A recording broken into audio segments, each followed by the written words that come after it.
Hello everyone, welcome to the Amatya classes. हम economic survey की जो सीरीज कर रहे थे उसमें हम 9th चैप्टर तक कंप्लीट कर चुके थे लास्ट क्लास में। आज की क्लास में हम बात करेंगे एनवायरनमेंट के ऊपर, एनवायरनमेंट एंड क्लाइमेट चेंज। तो अगर हम एनवायरनमेंट की बात करें,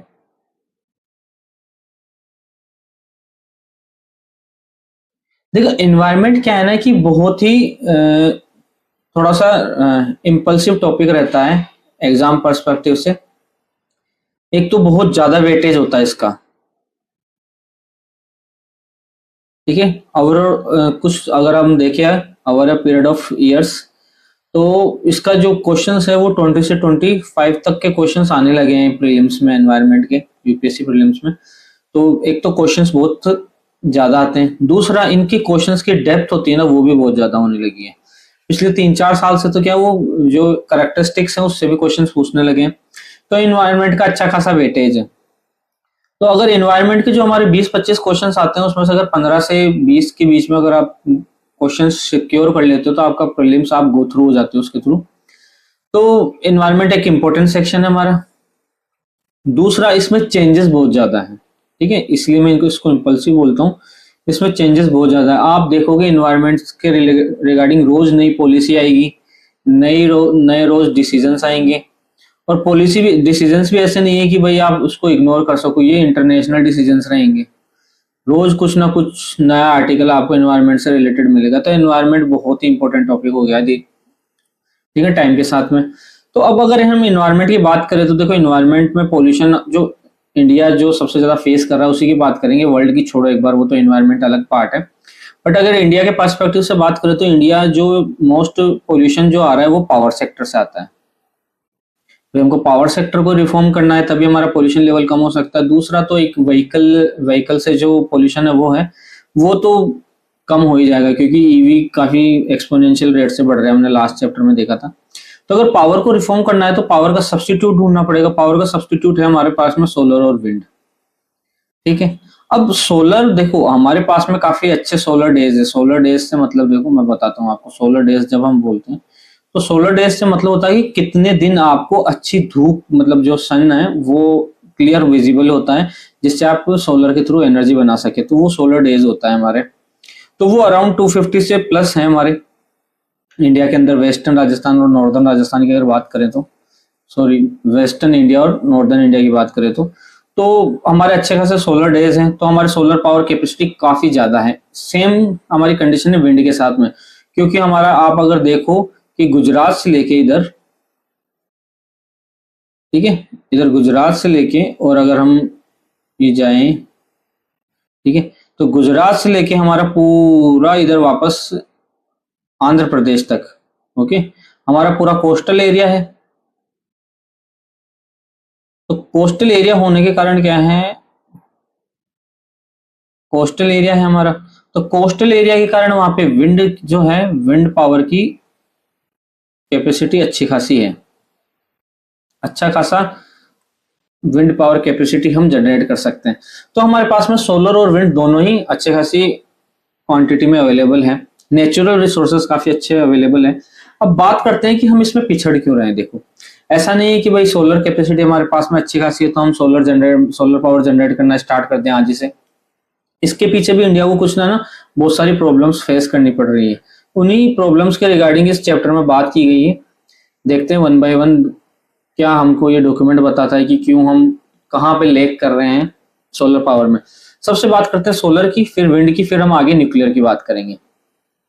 ये चैप्टर थोड़ा बड़ा रहने वाला है तो मोस्ट प्रोबेबली हम इसको 2 पार्ट में कंप्लीट करेंगे, ठीक है।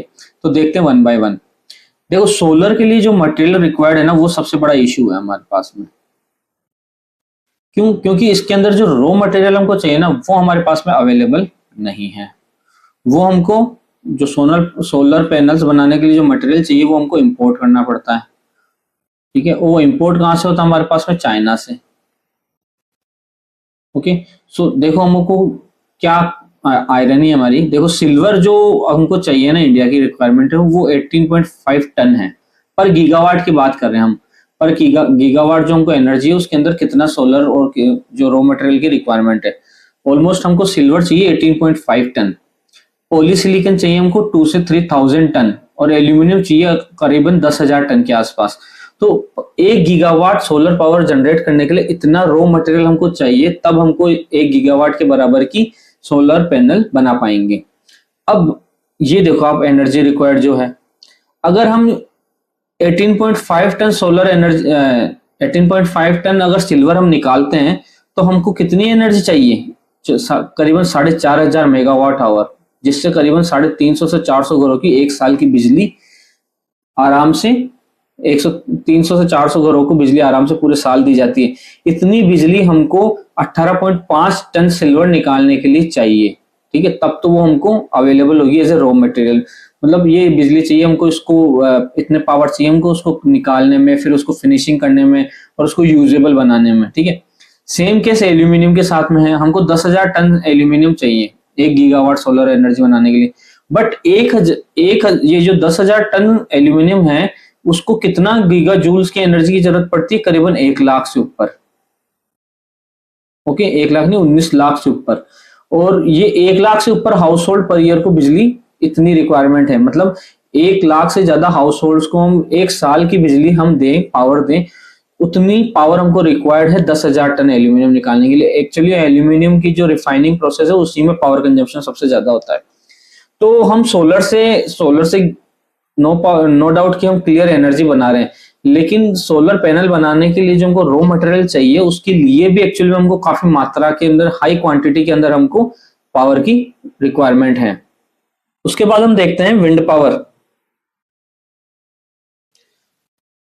तो ये आयरनी है कि हमको सोलर से जनरेट कर सकते हैं, लेकिन सोलर से जो हम जनरेट करेंगे रॉ मटेरियल चाहिए, उसके लिए भी पावर चाहिए, और वो पावर कहां से आएगी? तो ये एक विशियस साइकिल है। विंड पावर पर गीगावाट ये भी देख लेते हैं। हमको कॉपर की रिक्वायरमेंट होती है करीबन 3000 टन के आसपास। ओके, तो टोटल मटेरियल हो गया पर गीगावाट हो गया 0.6% यील्ड के साथ में। तो काफी अच्छी मात्रा में ये हमको, अच्छी क्वांटिटी में टन्स में हमको कॉपर भी चाहिए। तो ये जो कॉपर चाहिए 1 गीगावाट के लिए करीबन 47 लाख के 50 लाख टन के आसपास चाहिए। तो उसका कितना ट्रक लोड कर सकते हैं हम? उससे 1200 ट्रक लोड हो सकते हैं, ठीक है। कॉपर 1200 ट्रक लोड के बराबर, जिसमें एक ट्रक का वेट हो गया 400 टन। तो ऐसे 1200 ट्रक हमारे पास रहेंगे, इतना कॉपर हमको चाहिए, तब हम पर विंड पावर में 1 गीगावाट एनर्जी बना पाएंगे। तो आप देख लो कितना महंगा जो इनपुट रिसोर्सेस है उसकी कॉस्ट कितनी ज्यादा है। इनपुट रिसोर्सेस की कॉस्ट इतनी ज्यादा है, तो तब जाके हमारे पास में ये डेवलप हो सकता है। तो जब तक हमारे पास में, इंडिया के पास में ये नेचुरल रिसोर्सेज की जब तक हम खोज नहीं कर लेते, रिसर्च नहीं कर लेते, तब तक बहुत ज्यादा एक्सेल कर पाना पॉसिबल हो नहीं पाएगा। अब बात करते हैं हम न्यूक्लियर एनर्जी की। देखो, न्यूक्लियर एनर्जी के बारे में ये कह रहे हैं कि 24/7 क्लीन पावर, लो कार्बन है। ऑब्वियसली बात है कि उसमें पोल्यूशन तो है ही नहीं। सोलर, विंड और ये तीसरा जो न्यूक्लियर है, इसमें पोल्यूशन जीरो है इसके अंदर। No intermittency, energy security. Okay, no intermittency, कोई भी पावर कट नहीं है बीच में, एनर्जी सिक्योरिटी हमारा होता है। ये बेस लोड के लिए काम होता है। बेस लोड से क्या समझते हैं वो मैं आपको थोड़ा सा एक्सप्लेन करता हूँ।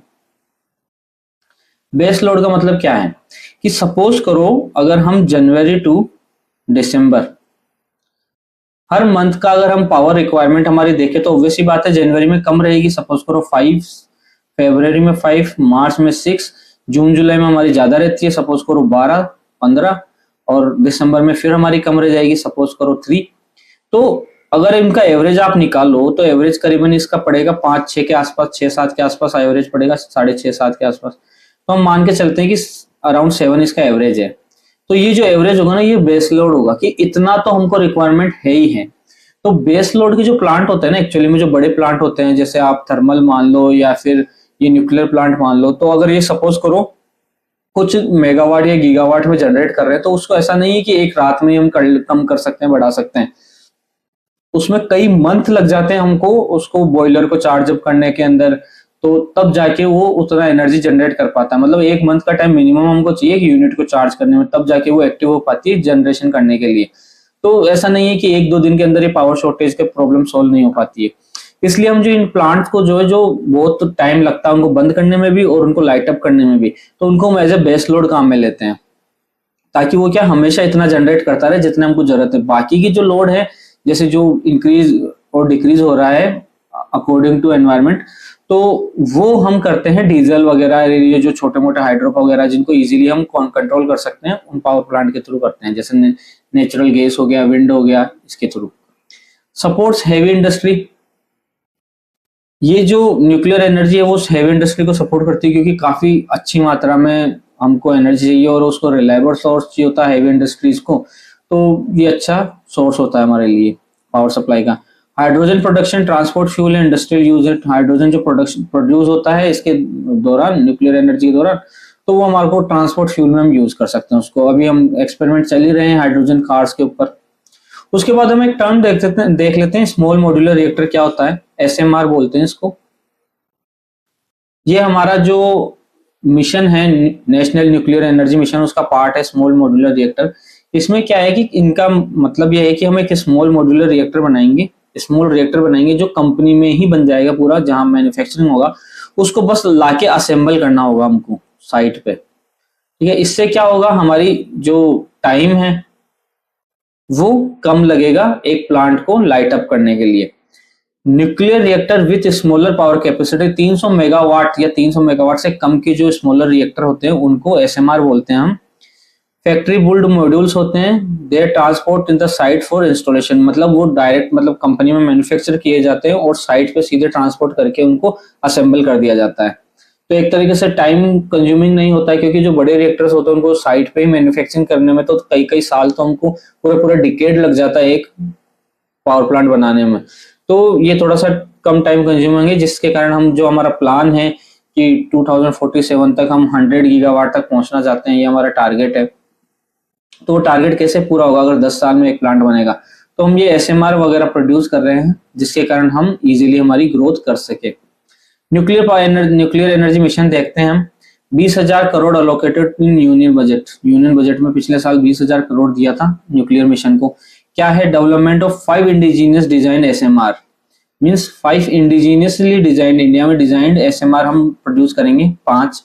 टारगेट कितना है, ऑपरेशनल बाय 2033। फिर भी देखो काफी अच्छा खासा टाइम लग रहा है, करीबन 5-7 साल का टाइम लगेगा इनको, 2033 तक ऑपरेशनल हो जाने चाहिए पांचों। Focus on energy security and clean power, obviously बात है एनर्जी सिक्योरिटी और क्लीन पावर मिलता है हमको न्यूक्लियर से। अभी हमारी करंट पोजीशन क्या है न्यूक्लियर पावर में, बहुत ही बुरी है, 8,000 मेगावाट की है लगभग, और हम 100 गीगावाट में पहुंचना चाहते हैं। डिफरेंस देख रहे हो आप, जिसको थोड़ा सा मेगावाट गीगावाट में नहीं समझ में आता वो मैं बता देता हूँ। अगर आप 1 किलोवाट का मतलब 1 किलोवाट को मेगावाट में कन्वर्ट करो तो आपको कितना, 1000 से मल्टीप्लाई करना पड़ेगा। और अगर मेगावाट को गीगावाट में करो तो 10⁶। ओके, तो इतनी एनर्जी हम मेगावाट में, अभी तो हम मेगावाट में ही है, इसको गीगावाट तक पहुंचते पहुंचते देखो काफी दूर है अभी तो हम टारगेट से। तो होप सो कवर कर पाए, लेकिन थोड़ा टफ है, 2047 तक नहीं हो पाएगा मेरे ख्याल से, तो काफी दूर है अभी, क्योंकि हम 5 एसएमआर डेवलप कर रहे हैं, उन्हीं को हम 2033 तक पूरा करेंगे। सपोज करो 5 से 2033 तक हम पहुंचेंगे, तो हम कितना पहुंच जाएंगे। अभी अगर इसको हम गीगावाट में कन्वर्ट करें तो लगभग 8.5 गीगावाट है, 8.5 गीगावाट, 8.5 गीगावाट। 8.5 गीगावाट से 100 गीगावाट तक पहुंचने में 10-20 नहीं पहुंच पाएंगे, चांस ही नहीं है। लेकिन फिर भी हमने एक एस्पिरेशनल टारगेट हमारा रख रखा है, देखते हैं पूरा होता है नहीं होता।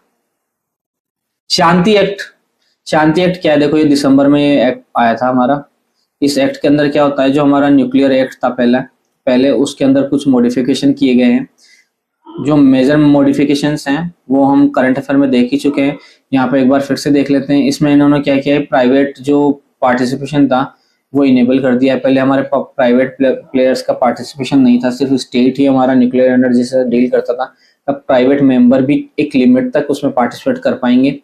ग्रेडेड लाइबिलिटी फ्रेमवर्क है, मीन्स ग्रेडेड लाइबिलिटी है कि अगर इतना एक्सीडेंट होता है तो इसकी लाइबिलिटी है, मीन्स ग्रेड्स बनाइए उसके अंदर एक्ट में, है ना, उस तरह से ग्रेड्स के अकॉर्डिंग डिसाइड किया है किसकी कितनी लाइबिलिटी है। प्रोटेक्ट्स विक्टिम कंपनसेशन, एक कॉर्पस बनाया है अलग से जिसको गवर्नमेंट फंड करेगी, ठीक है, अगर कोई भी एक्सीडेंट इन केस होता है तो विक्टिम्स को उस कॉर्पस के में से फंड दिया जाएगा।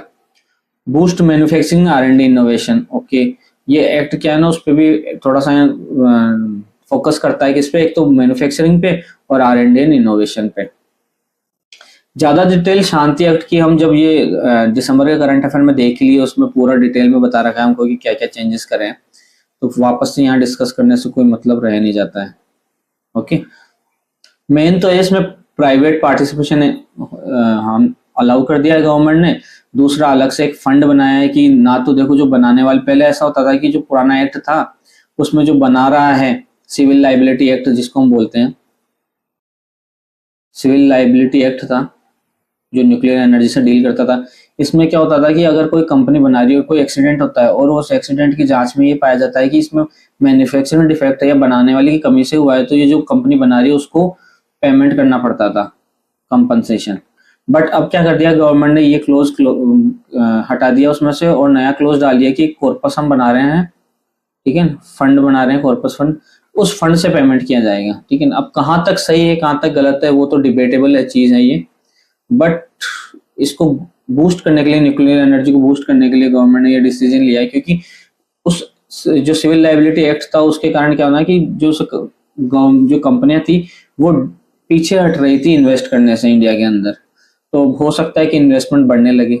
Okay, India energy storage requirement, India की एनर्जी स्टोरेज रिक्वायरमेंट काफी ज्यादा है। देखो नो डाउट कि हमारी energy storage requirement day by day बढ़ ही रही है। Energy storage is positioned as a key enabler for renewable energy, peak management and long term security. Energy storage हमको क्यों रिक्वायर्ड है? एक तो पीक लोड मैनेजमेंट करने के लिए, पीक लोड मैनेजमेंट के लिए, जैसे मैंने आपको बताया कि पीक लोड सिर्फ ऐसा ही नहीं कि डे वाइज चेंज होता है, वो एक सिंगल डे में भी चेंज होता है। पीक लोड आपका मॉर्निंग का अलग रहेगा, दोपहर का अलग रहेगा, इवनिंग का अलग रहेगा। गर्मी में आप अगर देखें समर टाइम पे तो आपका पीक लोड कब आएगा? शाम को 6 बजे से लेकर रात को 10 बजे के बीच में आपका पीक लोड आता है। तो उस टाइम पे ऐसा तो है नहीं कि हम अलग से एक यूनिट स्टार्ट कर देंगे 3 घंटे में ही न्यूक्लियर की या थर्मल की, तो पीक लोड हमको मैनेज करना पड़ता है। वो पीक लोड मैनेज कैसे होता है? हमारा स्टोरेज के थ्रू ही मैनेज करना पड़ेगा। ठीक है, अभी तक हम कैसे मैनेज करते हैं? पंप स्टोरेज वगैरह के थ्रू करते हैं, छोटे छोटे प्लांट बना रखे हैं हमने पंप स्टोरेज वगैरह, या फिर जो प्राइवेट हमारे डीजी सेट्स वगैरह होते हैं उससे हम इंपोर्ट कर लेते हैं एनर्जी।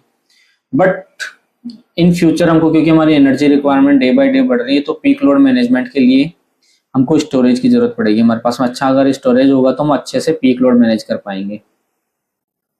ठीक है, requirement, India will require around 411 gigawatt hour of energy storage by 31-32। 2031-32 तक ही हमको करीबन 400 गीगावाट आवर की एनर्जी स्टोरेज चाहिए, है ना। ये डेटा आप याद रखना, मेंस में काफी यूजफुल है, इससे क्वेश्चन आएगा ही आएगा।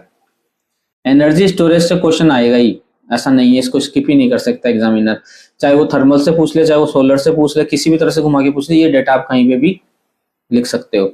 अच्छा डेटा है कि 400 गीगावाट आवर हमको रिक्वायर्ड है 2030 से 32 तक, ज्यादा दूर का भी नहीं दिया, बहुत ही पास का 5 साल आगे का डेटा दे दिया है। ठीक है, अब हम देखते हैं ये हार्मोनाइज्ड मास्टर लिस्ट क्या होती है इंफ्रास्ट्रक्चर की।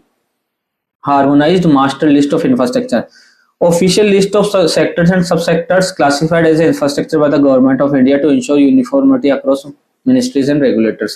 Means गवर्नमेंट ने एक लिस्ट जारी करी है कि हम इस पोर्शन को इंफ्रास्ट्रक्चर में काउंट करेंगे, कि जैसे कोई भी है रोड से उसको हम इंफ्रास्ट्रक्चर में काउंट करेंगे, ब्रिजेस है उसको इंफ्रास्ट्रक्चर में काउंट करेंगे, डिजिटल इंफ्रास्ट्रक्चर उसको भी हम इंफ्रास्ट्रक्चर में काउंट करेंगे। तो क्या होगा ना कि वो एक कॉमन जो पॉलिसी होगी इंफ्रास्ट्रक्चर के लिए उसके अंदर कवर हो पाएगी, कोई कंफ्यूजन नहीं रहेगा। कंफ्यूजन क्लियर करने के लिए ये हार्मोनाइज लिस्ट तैयार की गई है। इस लिस्ट के अंदर जो भी हमारा सेक्शन आता है वो सब इंफ्रास्ट्रक्चर काउंट होता है। तो इंफ्रास्ट्रक्चर से रिलेटेड हमारे पास में रिसेंट एनवायरमेंटल क्लियरेंस है और की माइलस्टोन है। ओके, तो हम हमारा पॉलिसी सपोर्ट देख लेते हैं, रिमेनिंग पोर्शन हम सेकंड क्लास में देखेंगे फिर। तो पॉलिसी सपोर्ट क्या क्या है इंफ्रास्ट्रक्चर के लिए? देखो, national framework for promoting energy storage system, एक तो ये नेशनल फ्रेमवर्क लेके आए हम for promoting energy storage system, formally recognise under electricity rules. Electricity rules के अंदर हमने स्टोरेज को फॉर्मली रिकॉग्नाइज किया कि हमको स्टोरेज की रिक्वायरमेंट है। ठीक है, पहली बात तो इसको अडॉप्ट करना ही अच्छी चीज है कि हमने एटलीस्ट ये एक्सेप्ट तो किया कि हमको रिक्वायरमेंट है। फिर included in the harmonise master list of infrastructure, देखो मैंने कहा था ना इंफ्रास्ट्रक्चर की लिस्ट है उसके अंदर, अब इन्होंने क्या किया कि जो इंफ्रास्ट्रक्चर की लिस्ट है उसमें ये जो स्टोरेज है इलेक्ट्रिसिटी स्टोरेज इसको एज ए इंफ्रास्ट्रक्चर इंक्लूड कर लिया। तो इंफ्रास्ट्रक्चर के लिए जो भी स्कीम्स आएगी उसका बेनिफिट हमारे स्टोरेज के लिए भी मिलेगा हमको।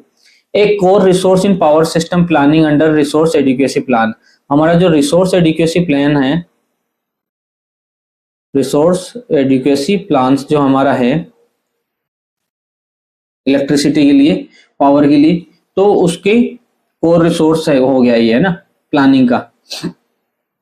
Market enabler and development support, waiver of the interested transmission system charges, means जो जैसे मान लो राजस्थान है वो एमपी से कुछ पावर लेता है क्योंकि राजस्थान में सपोज करो कम पड़ गई आज के बाद में, ये डे टू डे डील होती है ना बिडिंग के अकॉर्डिंग। तो अगर राजस्थान को कम पड़ गया एमपी से ले रहा है तो इंटरेस्टेड जो ट्रांसमिशन चार्जेस है ना वो खत्म कर दिए गवर्नमेंट ने एक तो, ठीक है। दूसरा storage assets allowed to provide ancillary services.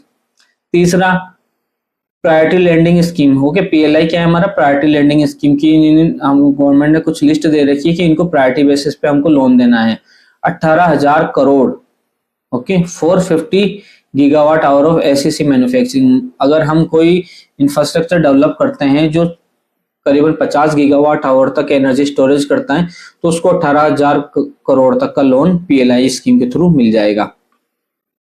Means PLI scheme में क्या दिया है कि 18,000 करोड़ अलग से रख दिए कि आपको 50 गीगावाट आवर तक के स्टोरेज में, ऐसा नहीं है कि 50 गीगावाट आवर का एक ही स्टोरेज हो, कुछ 2 मेगावाट के हो गए, कुछ 15 वाट के हो गए, टोटल मिला के 50,000 गीगावाट तक का हमने प्लान बनाया है और 18,000 करोड़ रुपए उनको उसमें इन्वेस्ट करना है। वीजीएफ वाइबिलिटी गैप फंडिंग होता है, वीजीएफ का मतलब ये जो हमारा वीजीएफ है, VGF scheme targeting 43 gigawatt hour of BeES है ना, भारत एनर्जी स्टोरेज है ये। तो वाइबिलिटी गैप स्कीम क्या होती है हमारा कि मान लो कि आपका प्रोजेक्टेड कॉस्ट कितनी है 1,000 करोड़ है, बट आपकी कॉस्ट आ रही है कुछ टाइम बाद में आपने वर्क स्टार्ट करा और आपकी कॉस्ट इंक्रीज हो गई, किसी भी कारण से हो सकती है, हो सकता है इंटरनेशनल कॉन्फ्लिक्ट के कारण हो, कुछ मटेरियल वगैरह की रेट चेंज होने के कारण, वो सब कुछ पहुंच गई 12,000 करोड़, तो 2,000 करोड़ का डिफरेंस आ गया। अब ये प्राइवेट प्लेयर कहाँ से लाएगा इतना पैसा, तो गवर्नमेंट ये 2,000 करोड़ रुपए फंड करती है इनको कि आप ये आपका प्रोजेक्ट पूरा कीजिए, फिर ओवर पीरियड ऑफ टाइम आप हम आपसे रिकवर कर लेंगे। तो ऐसा ये स्कीम है वाइबिलिटी गैप फंडिंग। अच्छा, इसके बाद में कुछ एनवायरमेंटल गवर्नेंस रिफॉर्म्स बचते हैं हमारे, और कुछ जो फ्रेमवर्क वगैरह फाइनेंस फ्रेमवर्क लाए हैं हम एनवायरमेंट को फंड करने के लिए वो बच रहा है, वो हम सेकंड क्लास में देखेंगे। तो अगर हम आज की क्लास की बात करें तो आज की क्लास में हमने क्या देखा है, हमने देखा है कि एनवायरमेंट क्लियरेंस के लिए गवर्नमेंट 3 तरह के पावर सोर्सेस की बात कर रही है, सोलर, विंड और न्यूक्लियर। उसमें हमने रिसोर्स कंस्ट्रेंट्स देखे हैं कि किस तरह से हमारे जो रिसोर्सेज हमको रिक्वायर्ड है, जैसे सिल्वर, पॉलीसिलिकॉन, एल्यूमिनियम हो गया सोलर के लिए और कॉपर हो गया विंड के लिए। तो ये रॉ मटेरियल अपने आप में कितने हेवी पावर रिक्वायरमेंट वाले हैं, मींस इनको रिफाइन करने के लिए और यूजेबल बनाने के लिए हमको ऑलरेडी इतनी एनर्जी की जरूरत है जो कि बहुत इजीली अवेलेबल है नहीं। फिर हमने न्यूक्लियर की बात करी, न्यूक्लियर में हमने बताया कि एक क्लियर फ्यूल है, क्लीन फ्यूल है एनवायरनमेंट के लिए। फिर हमने न्यूक्लियर एनर्जी मिशन की बात करी कि हम 20,000 करोड़ रुपया अलॉट किए थे पिछले बजट में, और हमारा टारगेट है कि हम 5 इंडिजिनस एसएमआर 2033 तक ऑपरेशनल करेंगे। हमने एसएमआर देखा कि एसएमआर क्या होता है कि एक स्मॉल मॉड्यूलर रिएक्टर होता है जो फैक्ट्री फिटेड ही होता है। फिर हमारा टारगेट देखा हमने कि 100 गीगावाट हमारा टारगेट है कब तक, 2047 तक। और एक शांति एक्ट जिसमें हमने देखा है कि सिविल लाइबिलिटी एक्ट की जगह शांति एक्ट हम लेके आए हैं दिसंबर 2025 में, जिसका मतलब है कि हम प्राइवेट पार्टिसिपेशन हमने कर दिया, एक कॉर्पस हम लाए हैं, लाइबिलिटी ग्रेडेड लाइबिलिटी फ्रेमवर्क है उसमें, और एक कॉर्पस है जो अगर किसी भी एक्सीडेंट के केस में हमारा उसी कॉर्पस से जो विक्टिम्स है उसको फंड किया जाएगा। फिर हमने एनर्जी स्टोरेज रिक्वायरमेंट देखी कि हमारी कितनी एनर्जी स्टोरेज रिक्वायरमेंट है, 400 गीगावाट आवर हमारी एनर्जी स्टोरेज रिक्वायरमेंट है 2031-32 तक, ठीक है। इसको इंफ्रास्ट्रक्चर की लिस्ट में इंक्लूड कर लिया गया है। तो ये मोटी मोटी चीजें हमने पॉइंट्स देखे हैं आज। तो आज की क्लास में इतना ही, इसके आगे की क्लास हम कंटिन्यू करेंगे नेक्स्ट क्लास में। Thank you very much.